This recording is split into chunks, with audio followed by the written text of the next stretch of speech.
Quite often, we do not want an element in our picture. To delete something, first duplicate the background layer by clicking Ctrl or Command J, just in case you make a mistake. Next, select the Object Selection tool in the Tools panel or click W on the keyboard. Make sure that Object Finder is selected. Then click on these arrows to reload your image. Photoshop will then determine everything that is selectable. If you have more than one layer in your image, you can choose all layers or just one. Under Select Subject, if you choose Cloud, you'll have a more detailed result, but you must be connected to the internet.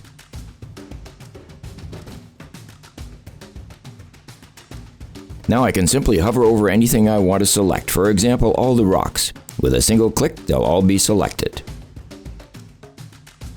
Now I'll use my lasso tool and loosely draw around the subject. I'll choose this rock and you can see how it selects it. I'll do the same with the lighthouse, but now I'll use the rectangle tool and presto, it's selected.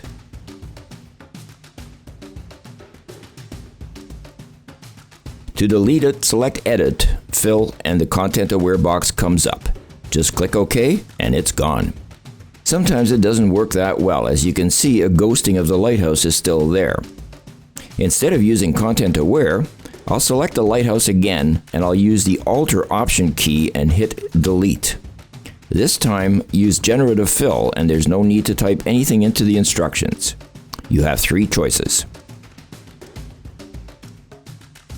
If you still have a bit of a smudge, just use your lasso tool and draw around it. Right-click and choose Fill and click OK on the Content Aware box. Another really cool thing is if you select this tone, for example, then choose Generative Fill, it'll give you 3 choices from which to replace the selection. Let's say I don't want this rock. I just select it as we did before and right-click and choose Content Aware Fill. It'll fill in the area where the rock was with elements around it. Before it does though, it'll show you where it's going to grab the information from, and you can add or delete from that selection. In this case, for example, I don't want the lighthouse selected, so I'll paint it out.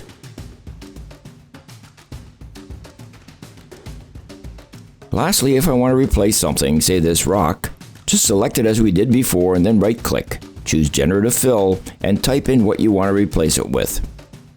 I'll type in elephant.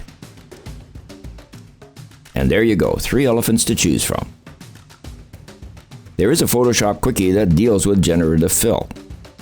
And that's all there's to it.